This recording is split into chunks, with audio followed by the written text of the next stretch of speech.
Now let us see the next topic, that is band brakes. How the band brakes are working, that is the next topic what we will see.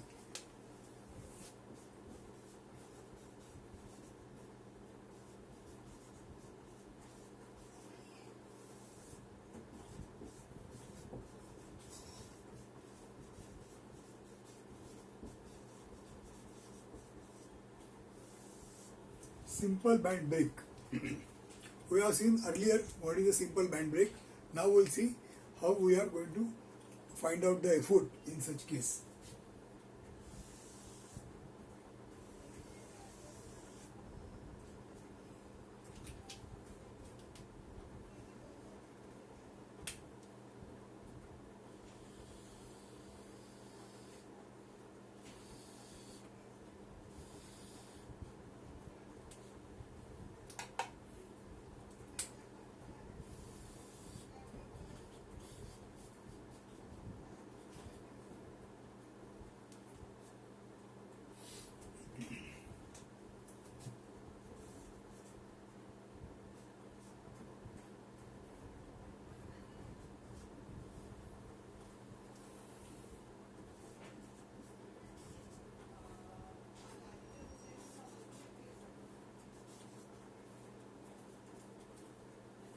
Now see how we deal with band brake like this.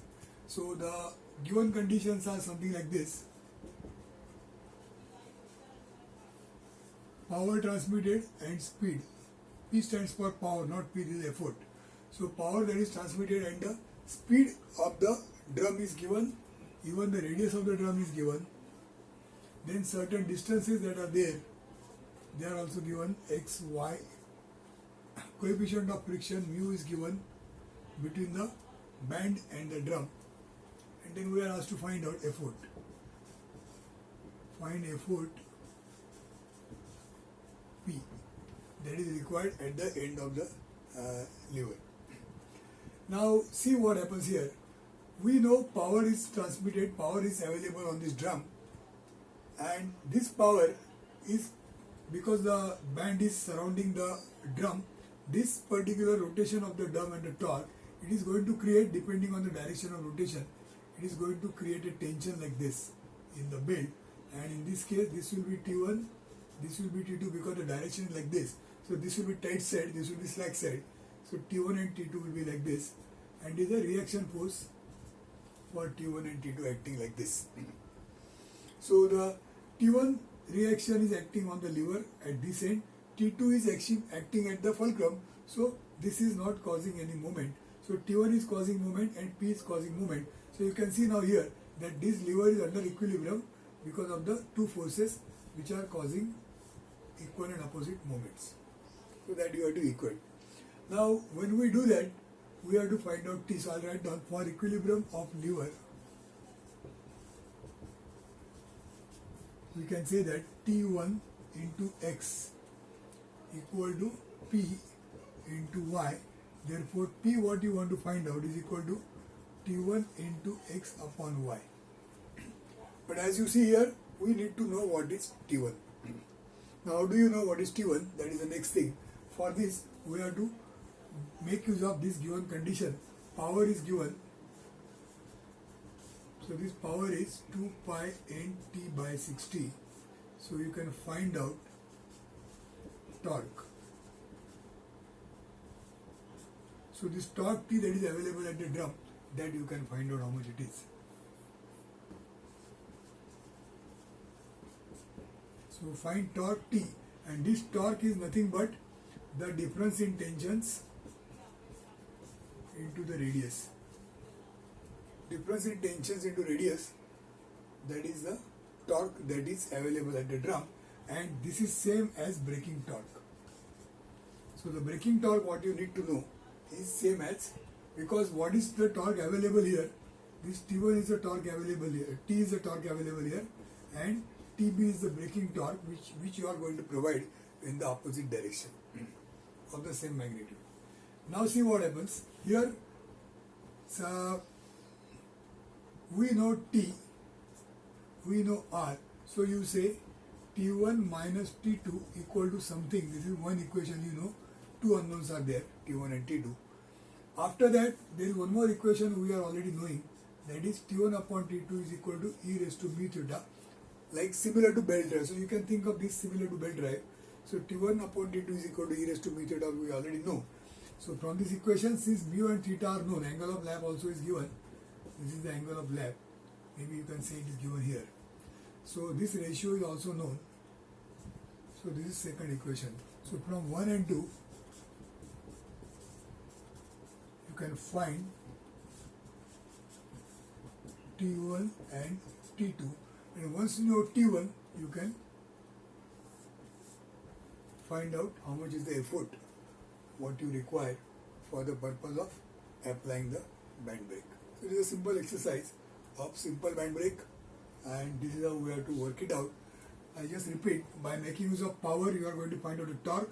Torque is supplied by the difference in tensions into radius, and there is one more equation just like belt drive. So this is going to give you the ratio of tensions T1 upon T2, and as a result you can find out the individual values of T1 and T2. Out of that, this T1 is applied on the lever, on the other side you are applying your effort P, which you want to find out how much it is. This is what you have to find out. So P into Y is equal to T1 into X, and therefore P effort applied is this, and you will get the answer. So jot this down and we will see the next.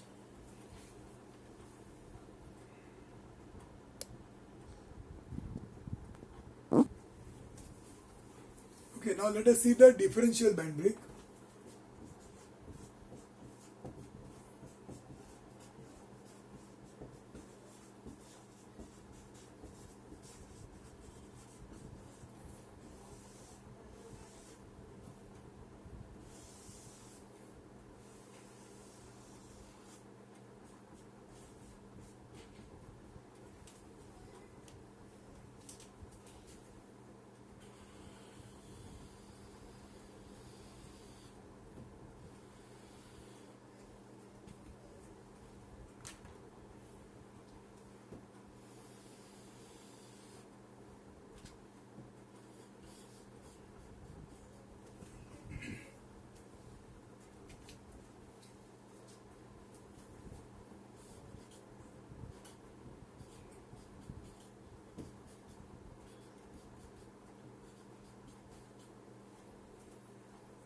So as you can see here, similar data is given. So power, speed, then mu, theta, and certain distances x, y, etc. They are given. And you are asked to find out effort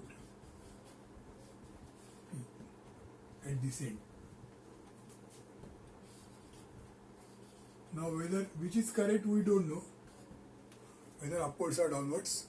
You can observe and say that it is in a certain direction, but you suppose you assume it in the wrong direction, the answer will come negative, so that you can change the direction. So at the moment the way it is seen, this side is tight side, this side is slack side, is rotating like this. So as you can see here, we are supposed to pull it maybe in the downward direction. As a result, you will get the moment this end is moving more, and this the stretching is more and the relaxation is less. That is what we want. So for that to happen, the direction is supposed to be downwards. But even if you assume upwards, I repeat, even if you assume upwards, your answer of P will come negative, so that you will come back to the actual direction, which is downwards. Okay, so let's see how we work out. This angle is given theta and mu is also given. So first thing is maybe power you can find out. Power, rather it is given 2 pi nt by 60 watts. So this is in watts always, and this is in RPM, and this is Newton meters. So with these units if you use, then you can find out torque equal to certain Newton meters, because P and N are given. P and N are given. So you know how much is the torque that is available at the drum, and this torque is equal to difference in tensions T1 minus T2 into radius R into R. Now R is also known. So you will get that T1 minus T2 is equal to how much? That you will get as one equation. Then the second equation as usual is T1 upon T2 is equal to e raised to mu theta. This is the second equation. Then from 1 and 2, from the equation 1 and 2, find T1 and T2. So you know the values of the tensions in both sides. Now having known this much, let's see now certain distances we require which are given. Say this distance is x, this distance is y, and from here till here is z.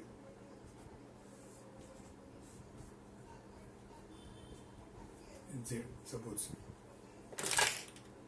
So now what we do is, we are now showing the equilibrium of lever. So for equilibrium of lever,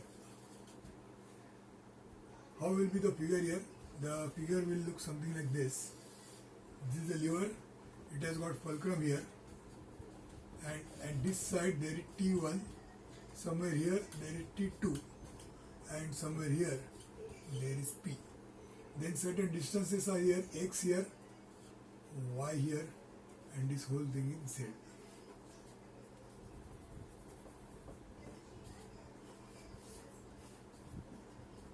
Z here. So you can now write T1 into x in this direction. Even P is also causing clockwise movement. So plus P into Z is equal to T2 is opposite. So T2 into Y. T2 into Y. We want to find out P. So accordingly you can arrange the terms. So P into Z is equal to T2 minus T1, or rather T2 into Y minus T1 into X divided by Z. Now Z will come here afterwards.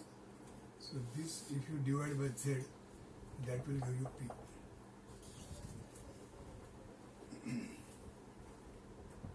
So since everything is known, T1, T2, X, Y, Z, everything is known, you can find out how much is the effort required. If the answer comes out to be negative, that means the dash is up. That will not happen, depending on, of course, the magnitudes, but that will not happen. Now, what happens if the direction is opposite? If the drum is rotating in the reverse direction, this will become T1, this will become T2, and accordingly, you will have to change the values of tensions, and then you have to work according to that. So, problem is solved by this method, finding out the power, finding out the T1 and T2 by two equations. One is the ratio of tensions, other is the power equation.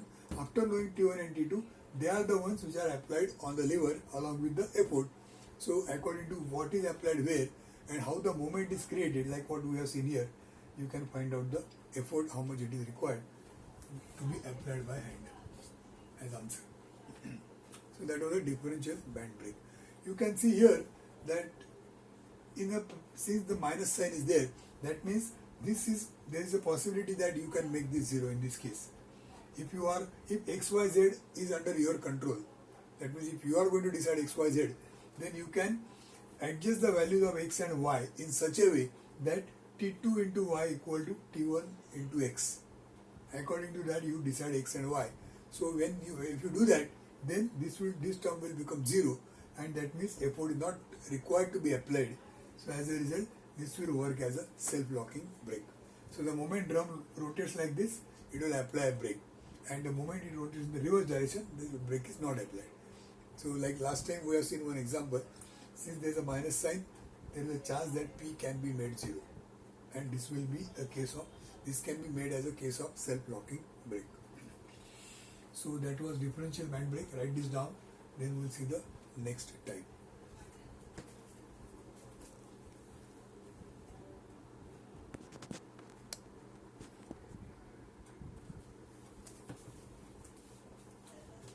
Okay, so now see the third case, two-way band brake.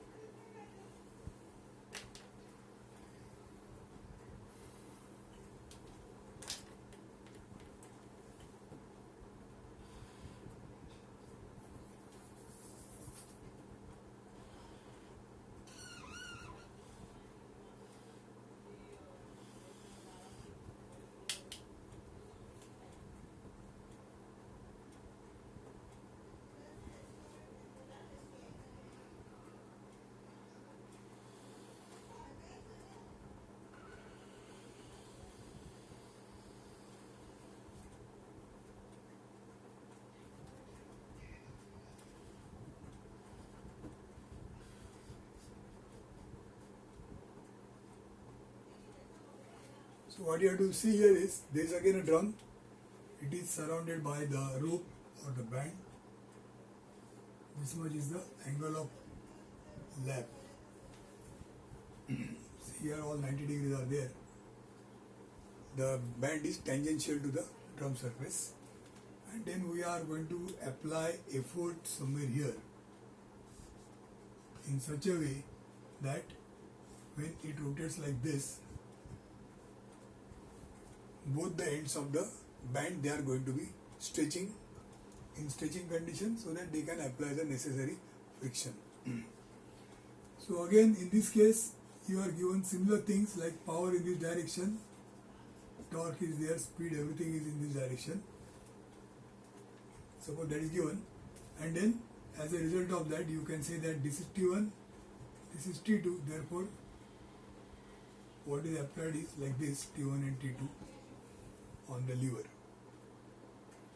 So now if you draw, maybe same things are given like last time. So there is P, there is speed, there is radius here R given, mu given, theta given, and some distances x, y, z, etc. they are all given. And you have to find out the effort.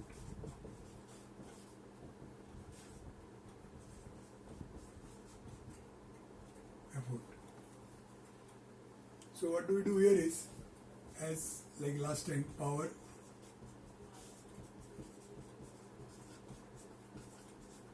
so that you find out, from this you find out torque is equal to so much Newton meters, since P and N are known, and this torque is same as difference in tensions into radius. This is known. So T1, so you know T1 minus T2 is how much? One equation. Second equation is T1 upon T2 is equal to e raised to mu theta. This is second equation, you know. So from 1 and 2, find T1 and T2. So at this stage we know individual tensions in two sides. Now in this example, the lever is such that, I'll draw it here.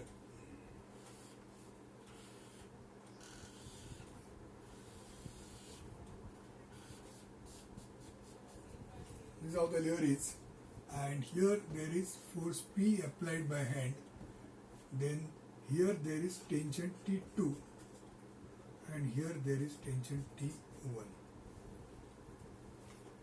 perpendicular to the lever.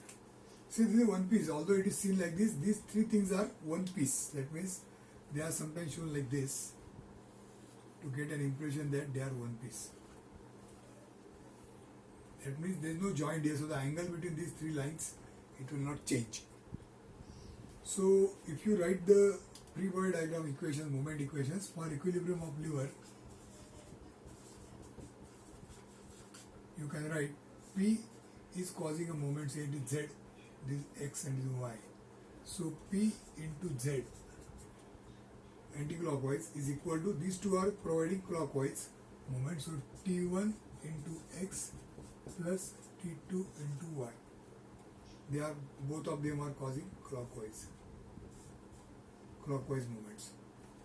So clockwise moments are balanced by anti-clockwise moment, and in this equation T, everything else is known, as you can see here. P is equal to T1x plus T2y divided by Z, so that you can get the answer how much newtons of force you are supposed to apply at the end of the lever. So this becomes an example of a two-way band brake. Okay. Now the examples can change, can vary. Here it is band brake.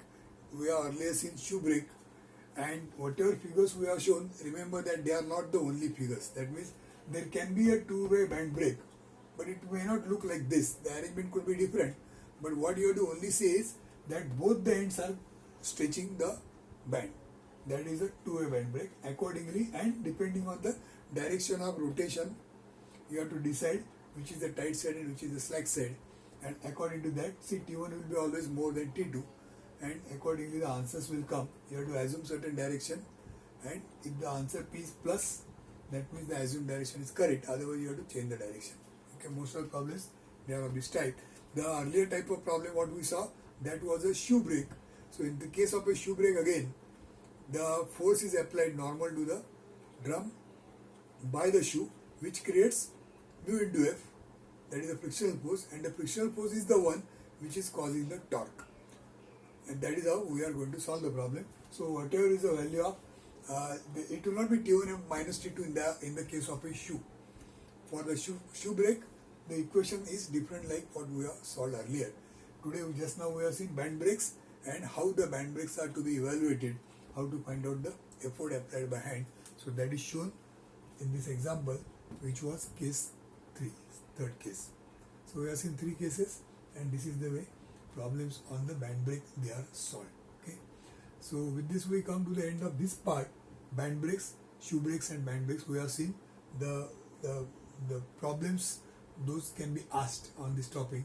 They could be something of this type. Of course, as I said earlier, there could be different diagrams, different designs, but they are all falling in these categories only. Either it could be a shoe brake of a different design but with the same principle, or there could be band brakes of any of the 3 types, different design, different look, but principally they will be falling in one of the 3 types which we have to solve.